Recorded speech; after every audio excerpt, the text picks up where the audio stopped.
మహాభారతంలో కథ ఉంది. హుహు. ధర్మరాజు రాజసూయ యాగం చేసిన తర్వాత ధర్మరాజుకి కొంచెం అహంకారం పెరిగింది. నేను చాలా దాన ధర్మాలు చేశానని చెప్పేసి.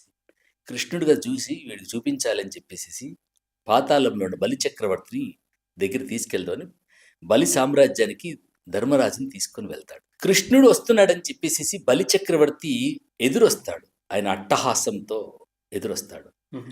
బలి వచ్చేటువంటి వైభవాన్ని చూసి ధర్మరాజు భయం వేస్తుంది.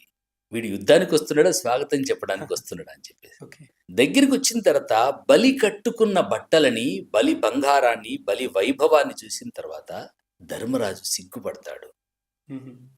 కృష్ణుణ్ణి స్వాగతం చెప్పి బలి చక్రవర్తి సింహాసనం మీద కూర్చోబెట్టి కృష్ణ పరమాత్మ పాదాలు కడుగుతూ ఉంటే కృష్ణుడు ధర్మరాజును పరిచయం చేద్దామని ప్రయత్నం చేస్తున్నాడు. బలి, నా మాట వింటావా? ఇతను హస్తినాపురపు సామ్రాట్ అంటే దేనికి అంటాడు. అదేదో తెలియనట్టుగా హస్తినాపురానికి సామ్రాట్ అయ్యా అంటే అవునా, ఏంటి ఆయన పేరు అంటాడు. యుధిష్ఠిరుడు ఈ మధ్యలో రాజసూయ యాగం చేశాడు. ఏం చేశాడు రాజసూయ యాగంలో అంటే అప్పుడు యుధిష్ఠిరుడి వైపు కృష్ణుడు చూపించి ఏం చేసావో చెప్పు అంటాడు. హుహు. ఇంకా మన లీడర్లు చెప్పినట్టుగా యుధిష్ఠిరుడు ధర్మరాజు తన చిట్టా స్టార్ట్ చేశాడు. ఓకే. ఇన్ని లక్షల ఎకరాల భూమి ఇచ్చాను, ఇన్ని లక్షల మందికి ఈ బంధువు ఇచ్చాను, ఈ పథకాలు ఇచ్చాను, ఆ పథకాలు ఇచ్చానని చెప్పేసి యుధిష్ఠిరుడు తను చేసినటువంటి దాన ధర్మాల గురించి చెబుతూ ఉంటే బలి, అయ్యా నీకు సిగ్గు లేదా? నీది ఒక రాజ్యమా అని అన్నాడు. హ్మ్.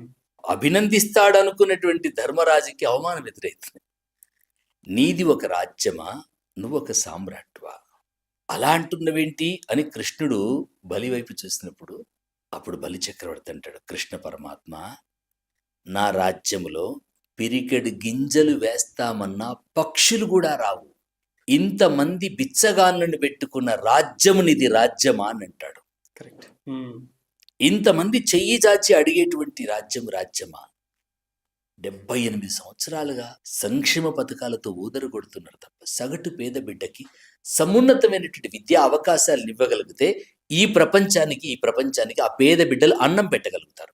నిజం. అన్ని రంగాల్లో ఆ పేద బిడ్డలు రాణించగలిగితే, ఆ పేద బిడ్డలు సమున్నతంగా వాళ్ళని చదువుకునేటువంటి అవకాశం కల్పించగలిగితే, వాళ్ళకు కావలసినటువంటి దారులను సుగమనం చేయగలిగితే ఈ ప్రపంచానికి అన్నం పెట్టగలుగుతారు.